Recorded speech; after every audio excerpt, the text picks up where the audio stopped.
আচ্ছা দেখুন, এই এটিএন নিউজের তরফ থেকে যে প্রতিবেদনগুলো করা হয় সেগুলো বিশেষত্ব হচ্ছে যে সেগুলো ভারত বিপক্ষে হয়।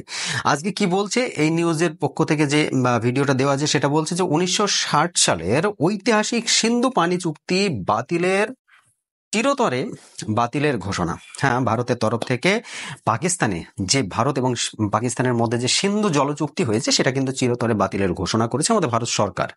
বলেছে যে ওই জলের চুক্তির কোনো মূল্যই থাকে না যখন ভারত পাকিস্তানের মধ্যে বর্ডার নিয়ে সংঘর্ষ, তখন চুক্তি করার কি রয়েছে, আমরা কোনো রকম ভাবে চুক্তি করবো না। কিন্তু এরা এই জিনিসটা বুঝছে না, আজকে যে বাংলাদেশ ভারতকে ঠোকা মারছে, কালকের ডেটে ভারত বাংলাদেশের বর্ডার সংলগ্ন কিন্তু 54টা নদী শেয়ার করে, মানে ভারত থেকে বাংলাদেশের মধ্যে ঢোকে 54খানা নদী।